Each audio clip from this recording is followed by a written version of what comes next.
Hello my dears, and welcome back to my corner of the internet. I'm Shannon. This back here, that's Bernard. He's my October co-host. He's more the strong, silent type. Anyway, today I wanted to do a review, and I really wanted to talk about the new Amazon Prime show, Modern Love. Modern Love went up this past Friday, October 18th, 2019, in case you're watching this in the future. And it's an 8-episode anthology series, which means that each episode kind of stands on its own 2 feet, self-contained, within the 30 minutes that it runs for. We learn at the beginning of the first episode that each of the stories is based on an essay that appears in the New York Times section called Modern Love. So of course things have been fictionalized in order to make it into a story that works for TV, and yeah, I found that very interesting. Now, what first drew me to wanting to watch this series when I saw the trailer was the just number of big names that are starring in this, which of course, you know, you can get some of the biggest names because you only need them for 30 minutes. It's not going to take too long. It's not too much of a time commitment for them. So, you know, that would, I'm sure, be a draw to bigger names who are busy with other things to come and participate in this series. From watching the trailer, I actually hadn't realized it was an anthology series, but that's not a problem. I love anthologies. But yeah, so many big names in this. Anne Hathaway, Dev Patel, Tina Fey, John Slattery, so many others. Andy Garcia, who's someone I haven't seen in such a long time, but he was a huge star in the 90s, and I always really loved him. So it was amazing to get to see him again.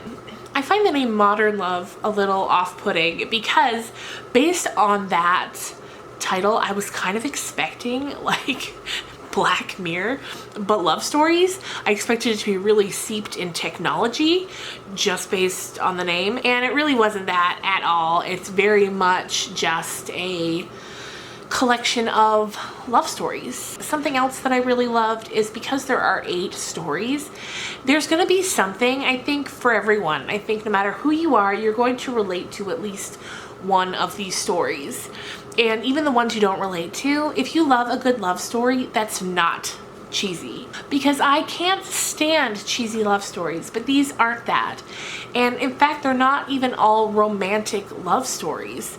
Some of them are about friendships or about like one episode is about a woman being a surrogate for 2 gay men, and you know, they come to love her for what she gives them. And there's that. And then the first episode, which is called When the Doorman is Your Main Man, that one is more a paternal love from a man who works as a doorman in a building to a young woman who lives in the building, who he sees every day and senses is alone and in need of someone to look out for her and to care for her. And it's just a beautiful story. In fact, that one, When the Doorman is Your Main Man, is one of my favorites. In fact, the first 3 episodes are the ones that really hook me. That first episode, if you're not in tears by the end of it, like, I don't know what to tell you. That first episode really, really hooked me, and once I finished it, I knew I wanted to go on and watch every single other one.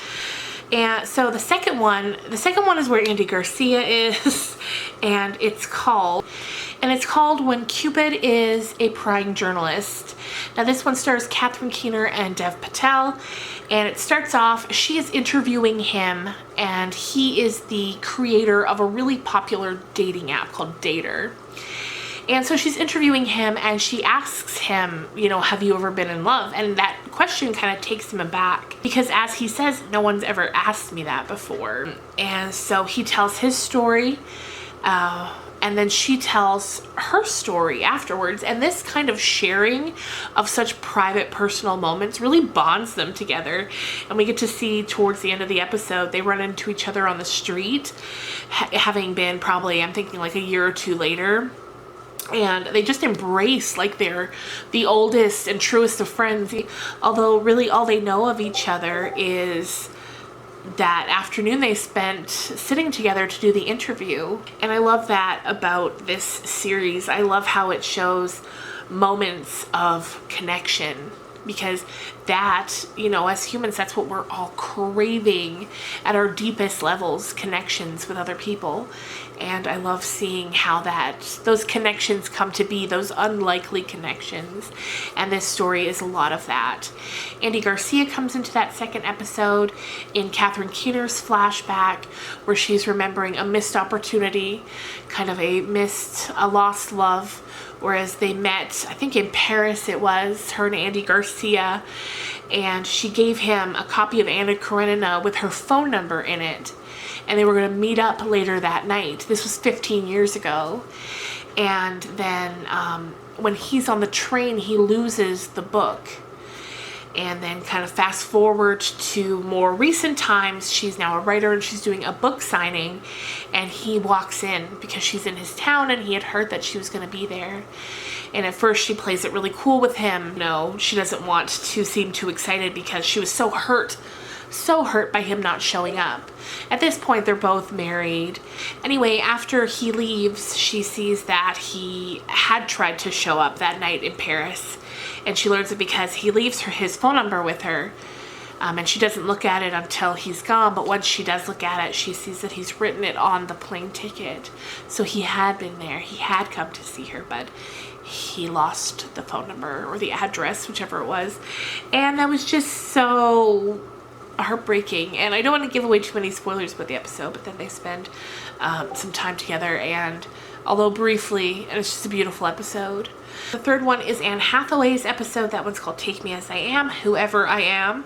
And as that one started out, I was kind of like, ugh, I wasn't sure how I was going to feel about it, because it looked a little, even though I love Anne Hathaway and I was ready to love it, I wasn't sure where this story was going. But once it got where it was going, it was so good. It starts off as a woman writing a profile on a dating app. Like, she's getting ready to get back out there, and she's writing this lengthy passage on this dating website because she struggled.